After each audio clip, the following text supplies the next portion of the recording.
of. Speaking of, Joe Biden raising more than a few eyebrows after saying this about the raid against Osama bin Laden. Quote, "You can go back 500 years, you cannot find a more audacious plan, never knowing for certain. We never had more than a 48% probability that he was there." So we were wondering, what's that say about D-Day, the Normandy invasion, essentially liberating France from Nazi Germany, leading to a victory in World War II?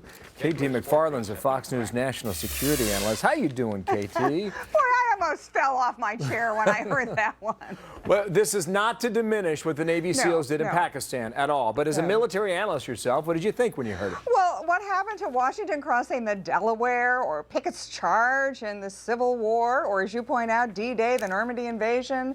What about Napoleon's invasion of Russia? What about the Spanish Armada? What about my boss, Ronald Reagan's mission in Grenada to go rescue American medical students? You know, all of these are great things, and it takes a gutsy leader to make a call where you don't know how it's going to turn out. Yeah, you're right about that. Normandy was gutsy. Iwo Jima was gutsy. The landing in Incheon in Korea, that took some guts too. I think the question is, why did he say this? Well, you know, Bill, at first I thought, oh, well, there he goes again. I've been watching Senator Biden or Vice President Biden for 30 years, and he's been a perfectly consistent record. He's always wrong.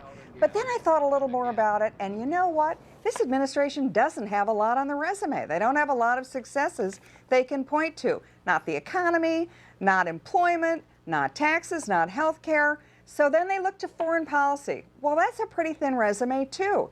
The reset with Russia, failure. The Arab Spring, turns out that wasn't such a great success. Negotiating with Iran to get rid of their nuclear weapons, nope. And Afghanistan looks like it's a disaster. So what's left?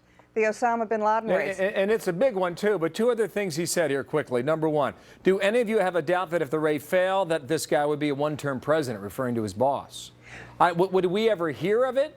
Yes, if the raid occurred and they did not find their guy? Yes. Now, here's the thing. What if they had not done the raid and it leaked out that President Obama had Osama bin Laden in his grasp, and then he didn't have the guts to pull the trigger to go after him? That would have been probably an even bigger problem. The stakes would have been high for that, too. Absolutely. He said 48% probability, not 50-50, not 60-40, but 48% probability. Yeah, but look at the Entebbe raid, where the Israelis sent 100 commandos to release the hostages that were held by hijackers. That had about a 20% probability, and that was a great success. 1976. KT McFarland, thanks for coming in.